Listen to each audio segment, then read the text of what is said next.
no tendrían por qué haberlos hecho, porque tenemos por aquí una inquietud con respecto a la fecha de adquisición, que estamos hablando que estamos tratando del ejercicio 2021. ¿Qué va a pasar aquí? Bueno, entonces lo que va a pasar es que nosotros no podemos generar un pago o un cálculo, mejor dicho, una actualización, si no tenemos aún los factores de actualización. Vamos a mantenerlo así. Los factores, en este caso, no serían relevantes. Me interesaba saber cómo habían determinado ustedes su depreciación, pero al final del día es un monto que yo les voy a dar en su momento en los cálculos que vayamos a realizar como ejercicio. Pero finalmente lo que quiero mostrarles aquí es que partiendo del monto original de la inversión y determinando cuánto es el monto de deducción de inversión,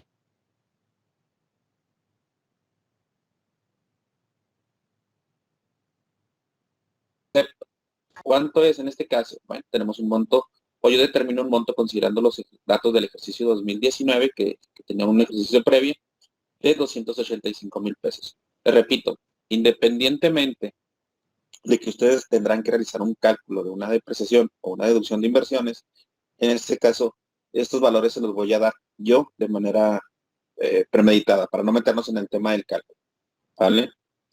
Bueno, una vez que tenemos ya la información completa, tanto de los ingresos acumulados como de las deducciones acumuladas, ahora sí, iniciamos con lo que son, para efectos de nuestro cálculo anual, las consideraciones de las deducciones, tanto de inversiones como una deducción adicional, y las deducciones personales. Asimismo, un estímulo que le llaman estímulo respecto a las colegiaturas. Deducción de inversiones, vemos que se trata de la deducción de las adquisiciones de activo fijo realizadas en el periodo. Recuerden que para este efecto nos dice la ley, estén pagadas o no estén pagadas. Sin importar si están pagadas o no, nosotros iniciamos con su deducibilidad en el ejercicio donde se hayan adquirido o bien donde se ha iniciado sus, como lo establece la propia ley del impuesto sobre la renta. En este caso, les decía, tenemos un monto, tengo un monto yo determinado de 285,000 pesos a manera ilustrativa de este ejercicio. Si sabemos de dónde tenemos esto, entonces, una vez que tengamos la información de este monto, con las limitaciones que establece la ley, tenemos las deducciones personales. Deducciones personales tiene una peculiaridad que creo que en sesiones pasadas lo vimos. Les voy a pasar el fundamento para que lo vean y conjuntamente con el fundamento, los montos. En las columnas P y R se ve cierta información que quiero que ustedes vean. Nos dice, en cuanto a las limitantes, el último párrafo del artículo 151 nos indica que podemos hacer nosotros deducciones personales para efectos de la ley del impuesto a la renta, quienes tengamos o hayamos recibido ingresos del título cuarto, siempre y cuando no se rebase ciertas cantidades, o bien sea la cantidad la menor de la comparación de ambos conceptos. Primero, me dice, el valor de 5 UMAS elevadas al año. ¿Qué debo hacer yo? Bueno, primero que nada, identificar cuánto es el valor de la unidad de medida. Concepto UMA. En este caso, para el 2021, la unidad de medida tiene un valor de 89.62 pesos por UMA. Nos dice 5 unidades de medida elevadas al año.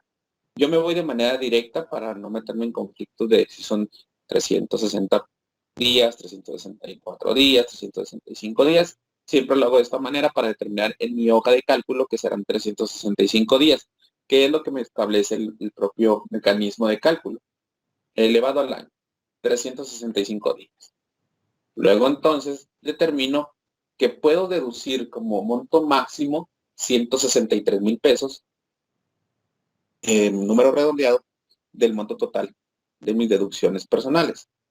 Pero también me indica cualquier dato que sea el menor entre estos dos conceptos. Me dice el 15% de los ingresos del contribuyente. ¿Sí? Entonces, si el contribuyente obtuvo, en este caso, o para este ejercicio, 15 millones de pesos, el 15% de esos 15 millones de pesos son los 751,000 pesos. ¿Sale? ¿Qué tenemos que hacer? Una comparación simple. ¿Cuál resulta para este caso menor? No nos dice el mayor, nos dice el que resulte menor, ¿vale? Entonces, para estos efectos, el monto máximo que tenemos nosotros para deducir en este ejercicio para efectos de la declaración anual son 163,000 pesos, números redondos, ¿de acuerdo? Vamos a ver en nuestra hoja de cálculo, en esta que les estoy presentando, 4 diversos conceptos que traemos. Dijimos, deducciones personales, honorarios médicos e intereses. Y tenemos un estímulo por pago de colegiaturas que solamente sería para estos dos conceptos, tanto de secundaria como de primaria.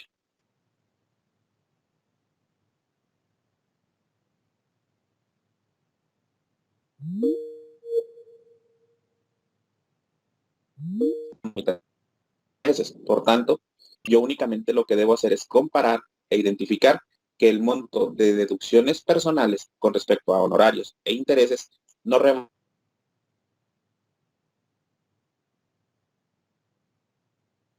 rebase crédito, que estos montos son rebasados. Ahora sí, la suma de estos dos conceptos me lo llevo directamente para la determinación del periodo, del ejercicio. ¿Sale?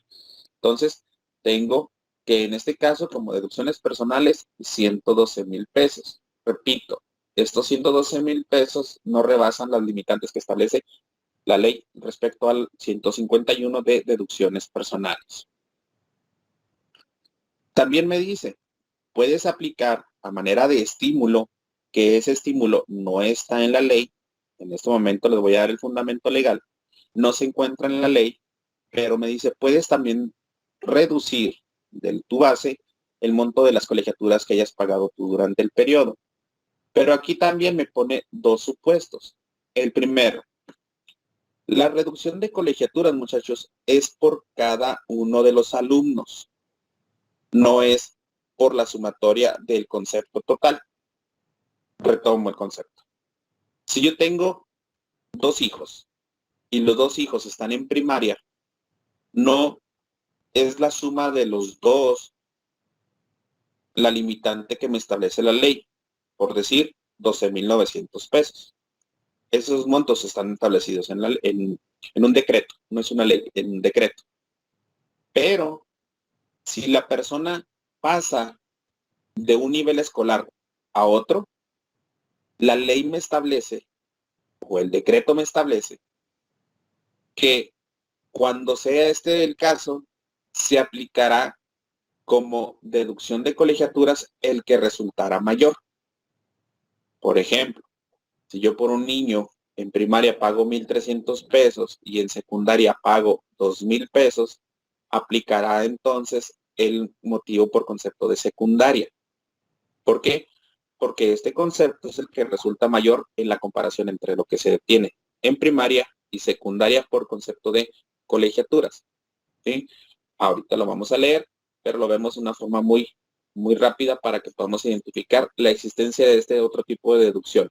No es una deducción personal, es un estímulo, es un decreto para deducir las colegiaturas pagadas por nuestros hijos. ¿Vale? Entonces, para este caso, mis hijos, por decirlo en este ejemplo, para efectos de secundaria, pagaron en total 30,000 pesos. Pero aquí me dice, si mi hijo por con secundaria pagó 30,000 pesos, la limitante que me establece el decreto es que solamente podría ser deducible 19,900 pesos. Mismo caso, me dice, para efectos de primaria, la limitante para efectos de este tipo de conceptos de colegiatura, la limitante son 12,900 pesos al año. Pero mi hijo que tengo en primaria solamente pagué por colegiaturas en el año de 10,000 pesos. Entonces, ¿qué va a suceder aquí? Bueno, pues aquí no tengo forma de haber rebasado el límite.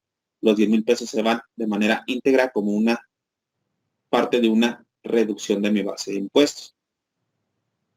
Una vez que ya tenemos identificados, repetimos, los ingresos, las deducciones derivadas de mi actividad, la deducción de inversiones, estén pagadas o no, las deducciones personales, que para el ejemplo fueron dos conceptos, que fue intereses reales pagados por casa habitación y honorarios médicos, y también la reducción del estímulo por colegiaturas, ahora sí determinamos nuestra nueva base gravable. Una vez determinada nuestra base gravable, como lo venimos haciendo con respecto a los pagos provisionales, aplicaremos ahora sí lo que establece el mismo anexo 8 de la resolución miscelánea fiscal. Una vez que termina la resolución miscelánea fiscal de ilustrarnos o demostrarnos que están las tarifas para cada uno de los periodos de las personas que perciben ingresos del título cuarto de la ley, también nos indica que podemos nosotros aplicar o nos indica la tarifa a aplicar para pagos provisionales, para declaración anual. ¿Sí? Voy a tratar de ver si puedo compartirles el mismo anexo 8. Dejo de compartir esto y luego voy por acá. Ustedes tuvieron que haber visto dentro de lo que se hizo de investigación este anexo 8. Una vez que terminan las tarifas aplicables para los otros conceptos de ingreso, en este caso estamos hablando del régimen de incorporación fiscal, y una vez terminado el régimen de incorporación fiscal, nos establece dos tablas o dos tarifas. En este caso nos indica que la tarifa correspondiente al ejercicio de 2020, en la letra C de este mismo anexo 8, y también nos establece la tarifa aplicable para el 2021, que es esta que se encuentra aquí.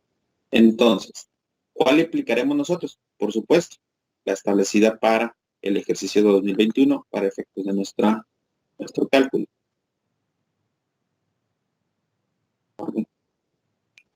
Voy a compartir de otra manera para que podamos ver completa la página.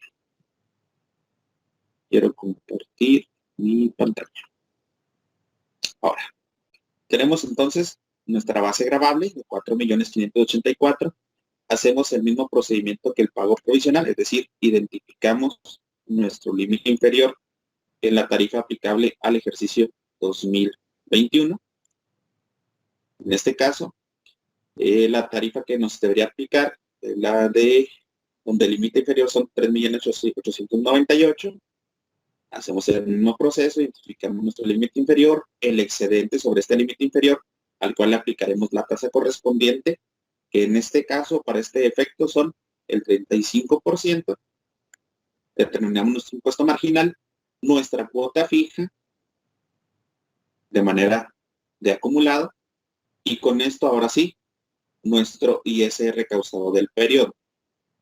A este ISR causado del periodo, ¿qué debemos de hacer nosotros? Bueno, si nosotros tenemos o estamos relacionados con una actividad empresarial y ya determinamos y calculamos pagos provisionales, en este caso tendremos que acreditar el monto de los pagos provisionales efectuados en el periodo.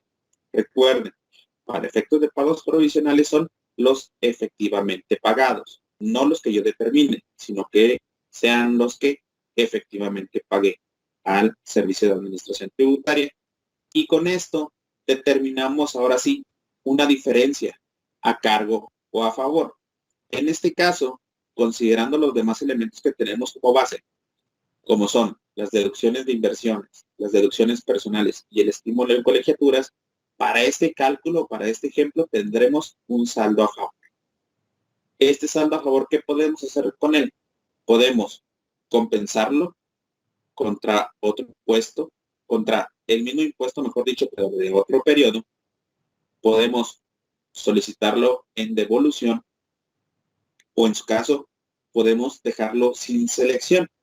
Es decir, no sé qué voy a hacer con él, si lo ocuparé para una compensación o lo ocuparé para una devolución. ¿Sí? Entonces, este importe de saldo a favor permanece para ustedes como un derecho. En su momento tendrán que registrarlo en la parte contable como un derecho de poder cobrarlo en el momento que ustedes lo requieran, considerando, por supuesto, los requisitos que establece el Código Fiscal de la Federación. ¿Vale? Entonces, este ejercicio es un ejercicio básico respecto a una actividad empresarial.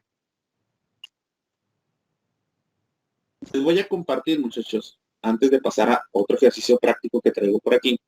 Primero que nada, sabemos la parte de la tarifa, anexo 8 está, creo que, bastante superado. Vemos el tema del valor de la UMA. ¿Dónde lo van a poder ubicar?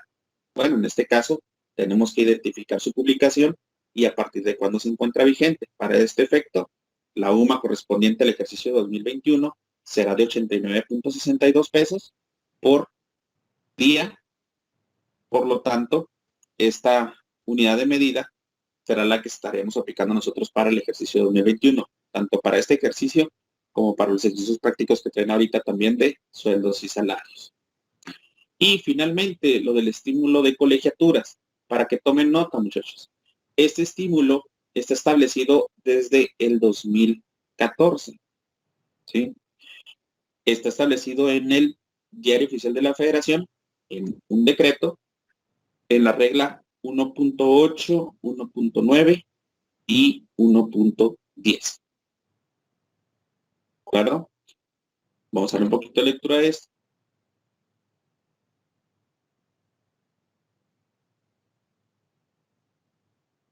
Esos de los establecidos en el título cuarto de la Ley del Impuesto sobre la Renta, hablamos de personas físicas, consistente en disminuir del resultado obtenido, conforme al artículo 152, nuestra declaración anual. Ojo, solamente en declaración anual, primera oración, primer párrafo de la Ley del Impuesto sobre la Renta, la cantidad que corresponde conforme al artículo 1.10 del presente decreto, por los pagos por servicios de enseñanza correspondientes a los tipos de educación básico y medio superior. ¿A qué se refiere en la Ley de Educación? Efectuados por el contribuyente para sí, para su cónyuge, es decir, su esposa, su concubino, sus ascendientes o descendientes. ¿De qué se trate? Que no perciba, en este caso, ascendientes o descendientes, que no perciba durante el año calendario ingreso en cantidad igual o superior a que resulte de calcular el salario mínimo, en este caso la unidad de medida, elevada al año y se cumpla con lo siguiente. Nos pone una serie de requisitos. Yo les invito a que lo consulten. Les paso ahorita el nombre completo del documento, pero la fecha de publicación en el Diario Oficial de la Federación es del 26 de diciembre del 2013. ¿De acuerdo? Los requisitos establecidos para poder nosotros ser acreedores a ese estímulo. Y aquí los montos referentes a las cantidades máximas que viene en el artículo 1.10 respecto a cuáles serán los montos máximos que podemos nosotros aplicar. ¿Sale? Entonces, reglas o artículos 1.8, 1.9 y 1.10 de la publicación efectuada el 26 de diciembre del 2013.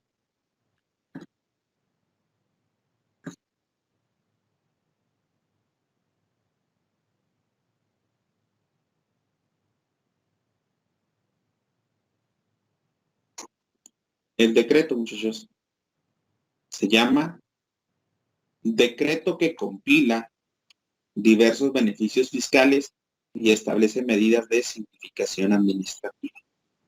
Es la denominación, si le quieren tomar un screenshot, de manera se los puedo compartir. Pero de entrada, este es el decreto con el cual nosotros podemos amparar la deducción, en este caso, del pago de colegiaturas. Claro, cumpliendo con los requisitos que establece el mismo decreto. ¿Sí? Ok. Creo que para efectos de cálculo no hay problema, considerando que ya hicimos el primer ejercicio, multiplicamos, sumas restas, identificación de las tarifas, creo que no hay ningún problema. Pero para efectos de continuar con el aprendizaje, vamos a compartir un segundo ejercicio con algunas diferencias, ¿vale? Les comparto el ejercicio número 2. Se los pongo igual a manera de ejemplo. En este caso, tenemos otros conceptos que no habíamos tenido anteriormente. ¿Cómo cuál?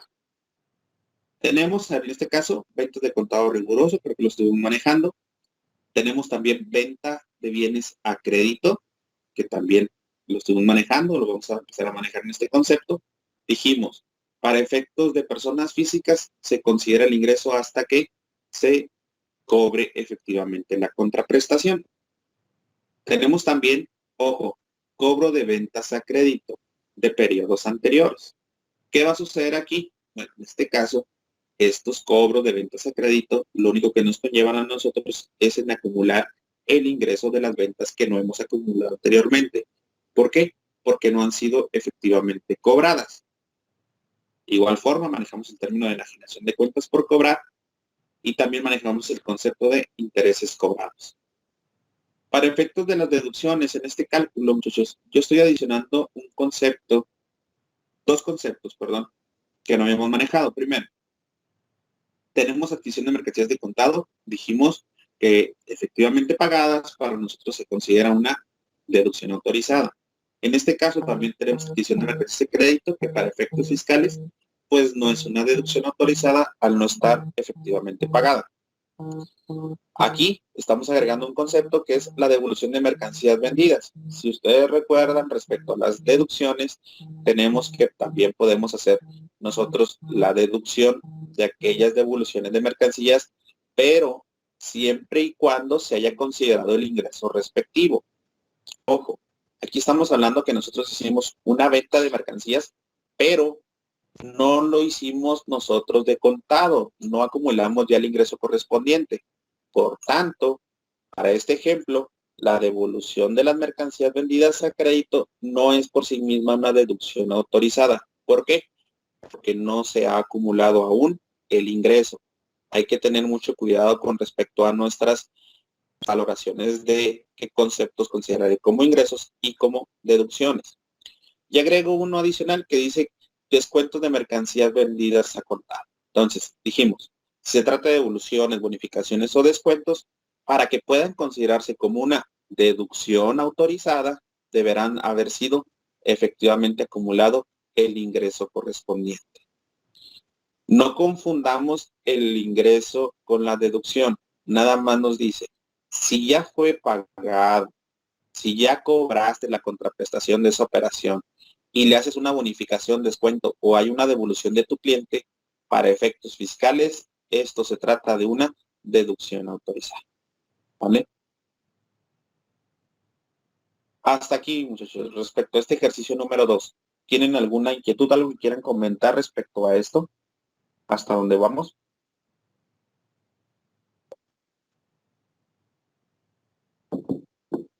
Se los voy a compartir esto en un PDF, ¿eh?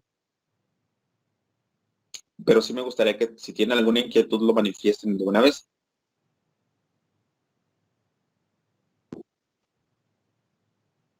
No hay dudas, profe. Bueno, vamos bien entonces. Entonces, dijimos, esto es meramente mecánico. Aquí sumas y restas, porque ya lo superamos, pero hay que saber qué sumar y qué restar. Ok. Tenemos los mismos conceptos parecidos. Si ustedes se fijan, para este efecto no tengo deducción de inversiones. Por el tema de concepto de depreciación no tengo ningún concepto, es decir, no tengo bienes por lo menos registrados o a mi nombre para efectos de una deducibilidad de inversiones.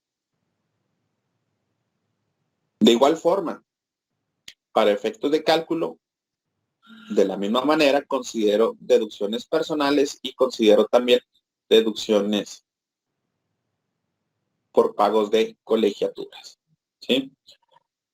De igual forma, tengo que realizar el comparativo correspondiente para poder llegar a un punto donde nosotros identifiquemos, primero que nada, que se trata de una deducción autorizada y que en su momento no rebasará o rebasará el monto de las deducciones que tenemos como nosotros como autorizadas. Si ustedes se dan cuenta, muchachos, a diferencia del otro ejercicio, primero ya identificaríamos cuál es el ingreso, cuáles son las deducciones, pero para efectos de este segundo ejemplo, el monto de las deducciones personales rebasa en mucho, en alguna cantidad considerable, el importe del valor de las 5 UMAS. Entonces, ¿qué debo hacer entonces? Una vez comparados los montos, identificando que se rebasa este importe que traigo de deducciones personales, deberé solamente considerar el monto que me establece la ley como monto máximo autorizado. En este caso, 163,556 pesos con 50 centavos. ¿Sí? Importante también con el tema de colegiaturas, muchachos. Tema de colegiaturas. Repito, independientemente de que se trate de dos personas distintas, una persona que para efectos de esta presentación y por simple lógica diríamos, acaban de terminar uno de ellos la primaria y luego entró a secundaria, recordemos lo que les decía respecto al decreto. Me dice, si cambió de de nivel en este mismo ejercicio, considerarás entonces que resulte mayor. ¿Qué debo hacer entonces? Bueno, si en secundaria, en suma, estoy pagando 21,000 pesos, ¿sí?, de este alumno, deberé y podré solamente hacer deducible 19,900 pesos respecto a este decreto. ¿Por qué? Porque no debo considerar el periodo que estuvo este muchachito en primaria. ¿Por qué? Porque resulta mayor el pago que realicé por concepto de colegiaturas de secundaria que lo que estuve pagando durante el año de esta misma persona por primaria, ¿sí? Esto tómenlo mucho en cuenta cuando ustedes les pretenden dar un trabajo donde les digan, determíname mi cálculo anual, considérelo, porque si no, ustedes van a crear ideas malas al decirle, ok, por los dos alumnos pagaste 66,000 pesos. No, tienen que poner las limitantes que establece la ley, porque si no, la misma determinación que ustedes hagan estará incorrecta y por tanto el monto, en su caso del saldo a favor, estará incorrecto, porque están rebasando los montos establecidos por el propio decreto, ¿vale? De igual forma, deducciones personales, no se metan en que todo lo que pagues de intereses es una cuestión deducible. También tienen que ver las limitantes que establece la ley respecto a los montos máximos de deducción por conceptos personales, ¿sale? Hacemos de igual forma, en este caso de igual forma les presento nuestros cálculos. Aquí de una manera arbitraria, si ustedes se dan cuenta, hicimos un primer pago provisional, un segundo pago para el mes de febrero, y a partir del mes de marzo en adelante hay cierta irregularidad en el monto de las determinaciones de los pagos. Estos pagos ustedes los van a determinar, yo solamente los presento porque pues, hay cuestión meramente de presentación, ustedes los van a determinar. Una vez que los determinen, los veremos cómo les quedó sus resultados. Para efecto del anual, de igual forma, regresamos. ¿Cuánto dijimos que puedo hacer de deducciones personales? Pues tengo que volver a remitirme para ver cuánto es el monto máximo, ¿sí? Si yo traigo que son 163,000 pesos, pues tengo que mover este importe de 163,000 pesos como monto máximo. ¿Por qué? Porque si me llevo los dos conceptos, estamos hablando de 195,000 pesos, ¿sí? Aquí, si ustedes se dan cuenta, les decía, hay que tener listos nuestras hojas de cálculo, hay que tener en mente nuestra información. Si se fijan, si yo hago mi sumatoria de manera regular, porque mi hoja de cálculo así está, y yo siempre digo que es correcta mi hoja de cálculo, tengo que ponerme primero a identificar qué conceptos voy a ingresar y por qué importes voy a ingresar. Yo aquí identifiqué los dos montos de deducciones personales y me dice, bueno, es que la suma son 195, pero volvemos al mismo tema de presentación. Estos 195 exceden en mucho el monto que tengo como máximo a deducir. Entonces, ¿qué debo hacer? Pues hacer primero la comparación y una vez que identifique cuál es el monto, poder traérmelo en mi hoja de cálculo para presentación. Entonces, en este caso, yo sé entonces que no son los 195 porque ya los identifiqué plenamente. ¿Qué debo hacer? Bueno, pues tengo que traerme el monto de los 163,000 pesos. ¿Vale? Vamos para acá. Y lo traemos para acá para efectos de las deducciones personales.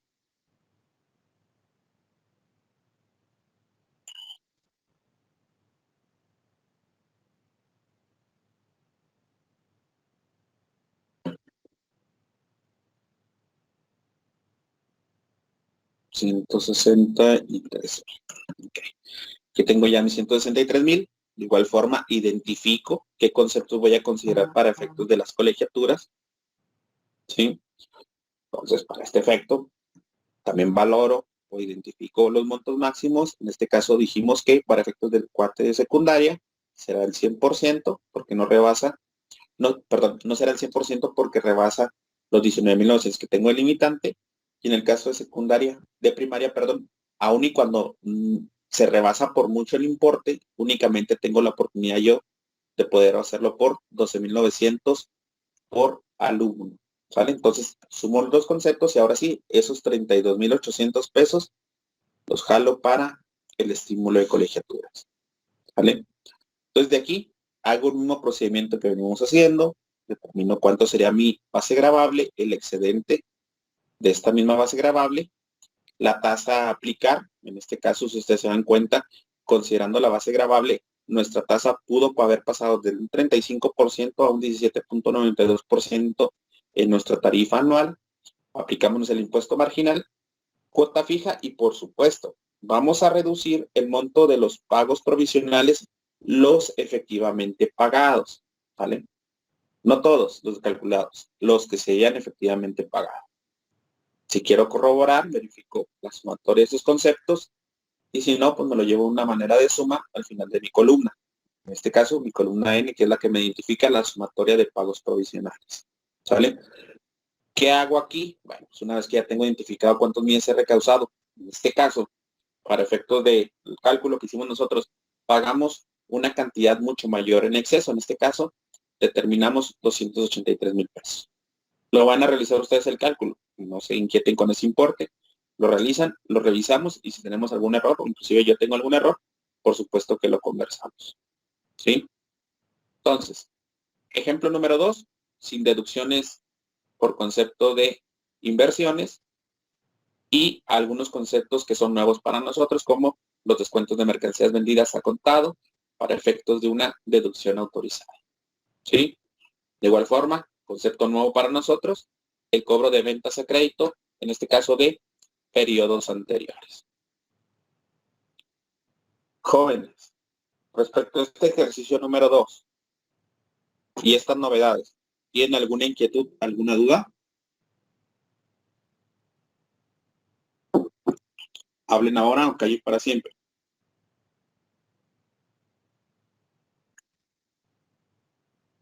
Son números. Bien del día, son números. ¿No? Ejercicio número 3. Ojo.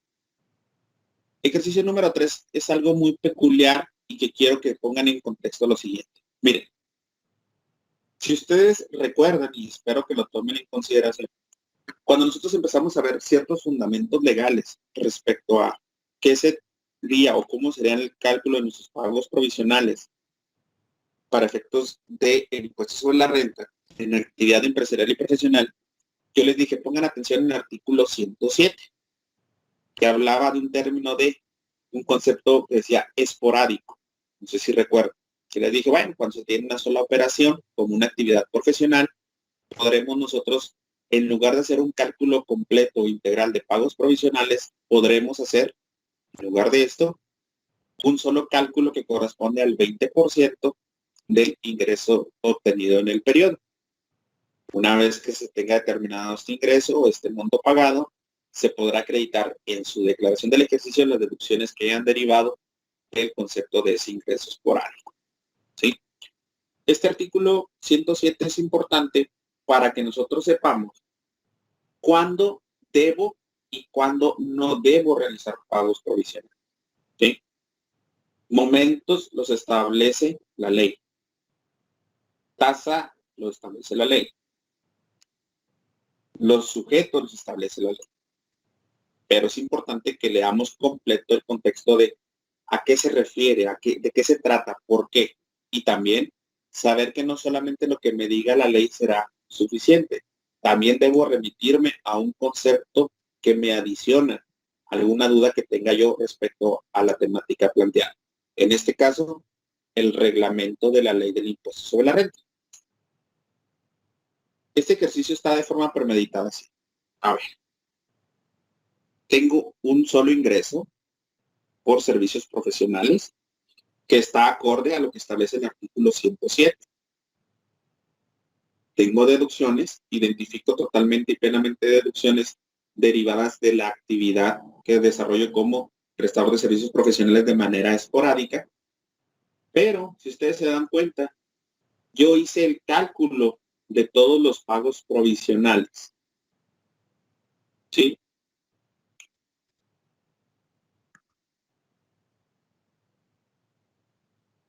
Y también hice el cálculo, en este caso, no agregué deducciones personales ni estímulo de colegiaturas, hice el cálculo anual.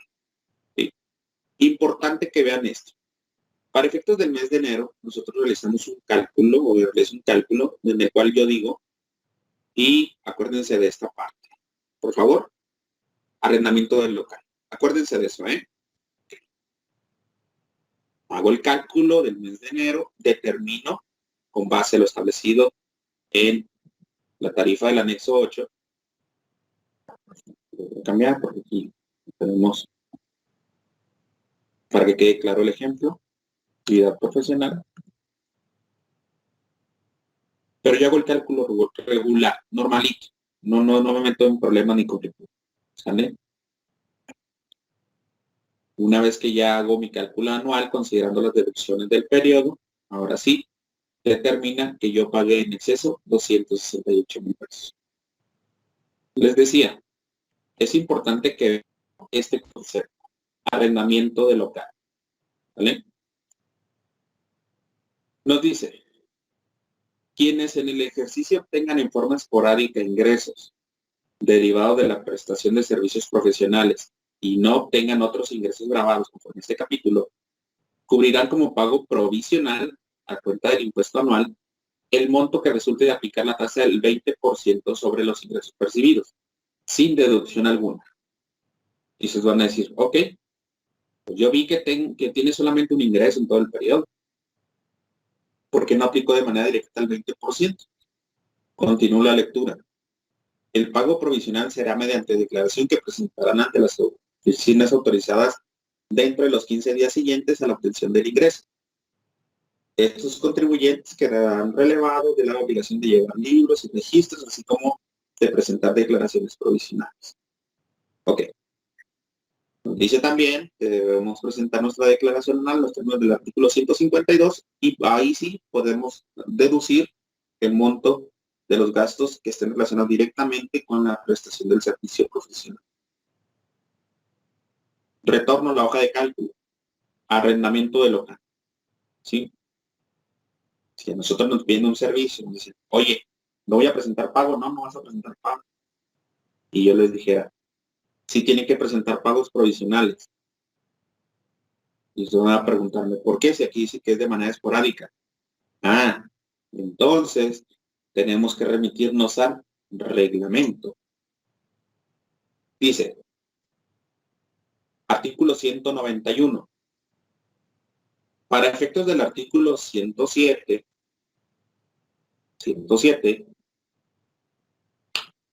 de la ley, cuando los contribuyentes dispongan de un local como establecimiento permanente para prestar servicios profesionales, los ingresos por dichos servicios no se consideran obtenidos esporádicamente. Si ustedes recuerdan, nosotros tenemos un local que inclusive es una deducción autorizada en los términos de la ley del impuesto a la renta. Entonces, por tanto, independientemente que obtuve un solo ingreso en el periodo o en el ejercicio, yo tengo un local. Por tanto, no se consideran ingresos esporádicos. Por tanto, deberé calcular y presentar mis pagos provisionales como lo establece la ley. ¿Sí? De una manera normal, de una manera regular, aplicando las tarifas correspondientes, haciendo todo el proceso normal para cada uno de los meses del periodo, independientemente que no haya obtenido un ingreso en diferentes periodos posteriores. ¿Sí queda claro ese concepto, muchachos?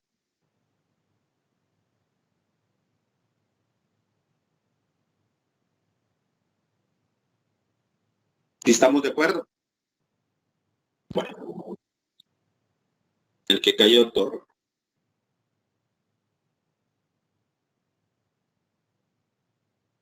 Artículo 191 del reglamento de la ley del impuesto sobre la renta.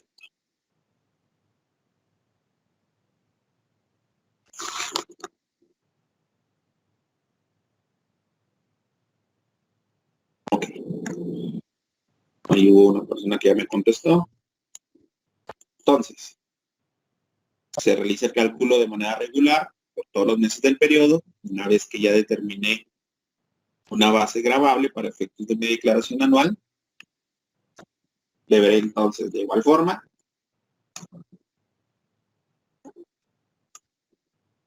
forma determinar nuestro impuesto del periodo.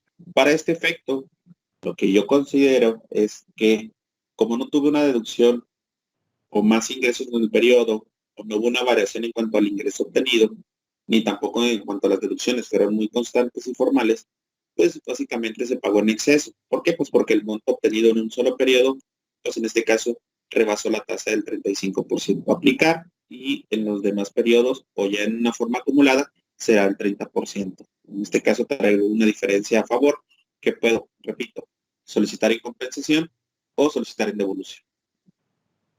¿Sí? No hay ninguna duda respecto al artículo 191 del reglamento, artículo 107 de la ley. Vamos con el último caso que tenemos para el día de hoy.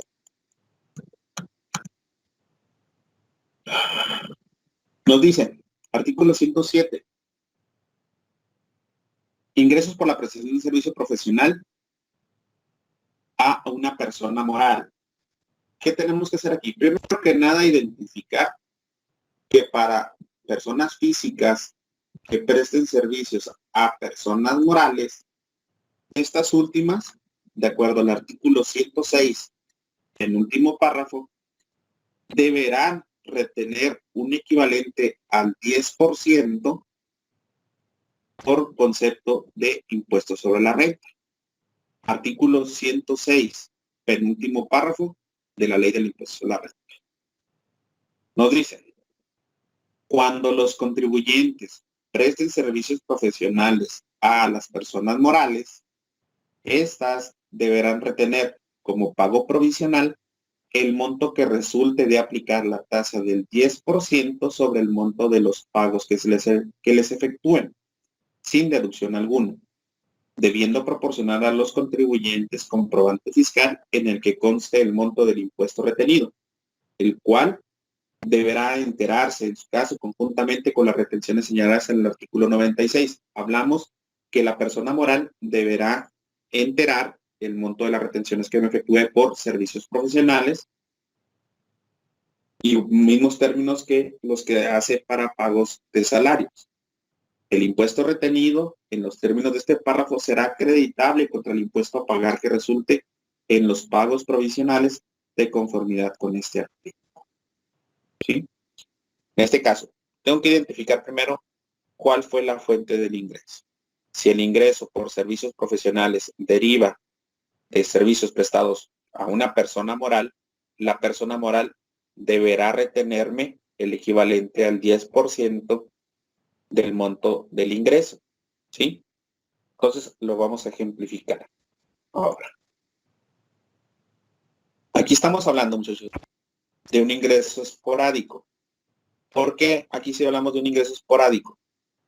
Porque para efectos de la presentación no tenemos un establecimiento permanente, es decir, no tenemos un domicilio que acredite que tenemos un domicilio o un establecimiento dentro de la localidad o dentro del país. Por tanto, para estos efectos, en este caso, para efectos de este cálculo, sí estamos considerando que se trata de una actividad esporádica.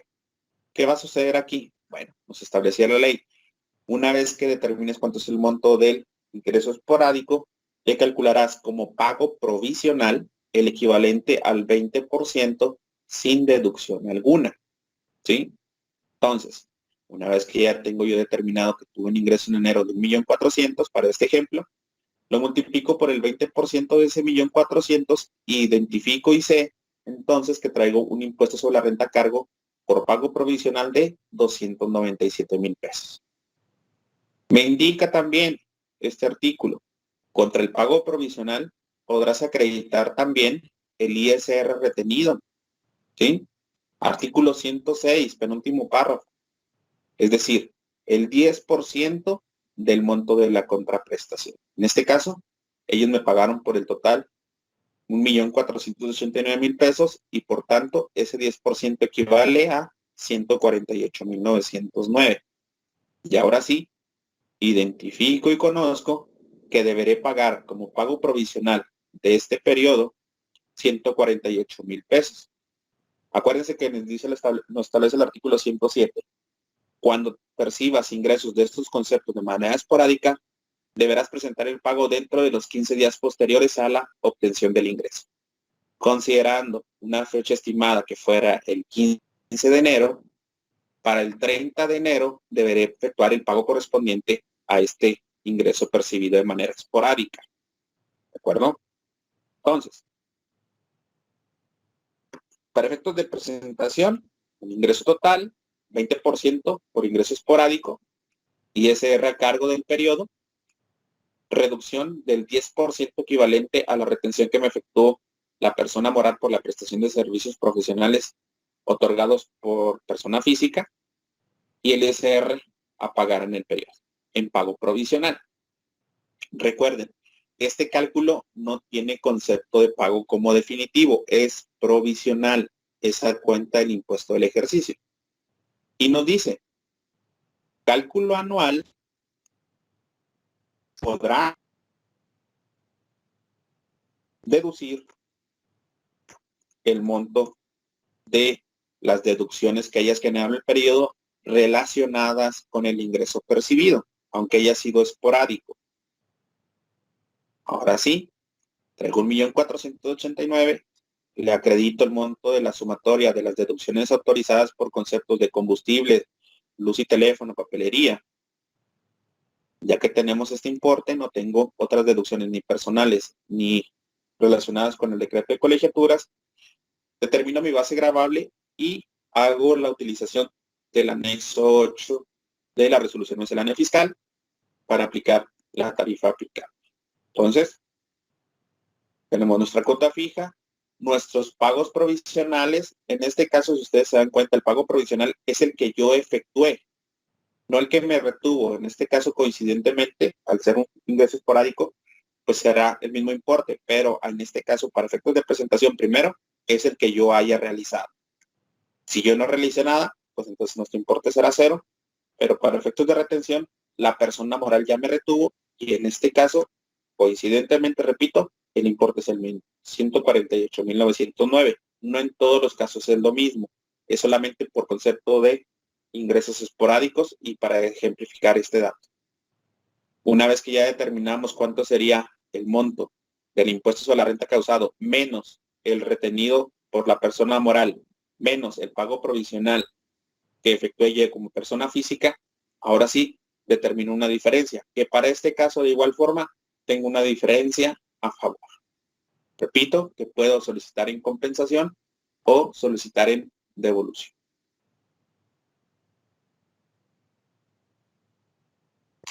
Jóvenes, ¿tienen alguna inquietud, alguna duda respecto a esto?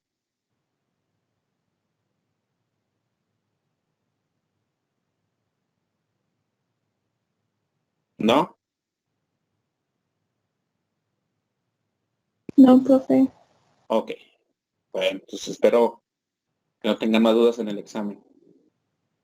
Ok. Voy a pasar lista, jóvenes. Y con su compañera Fátima les voy a pasar estos para que los vayan preparando.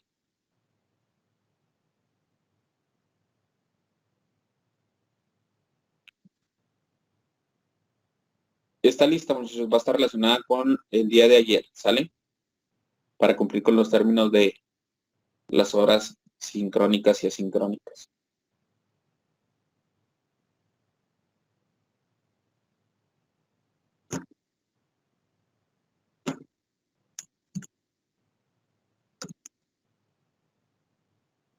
Francisco Daniel.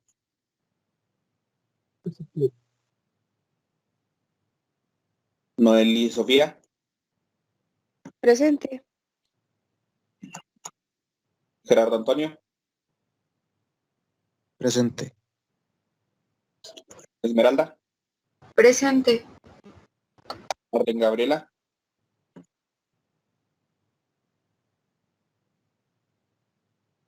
Daniel. Eric Anthony. Presente. Ireli.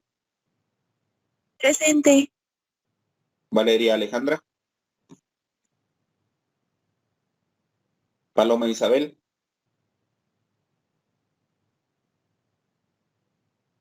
Idelmar Araceli, Presente.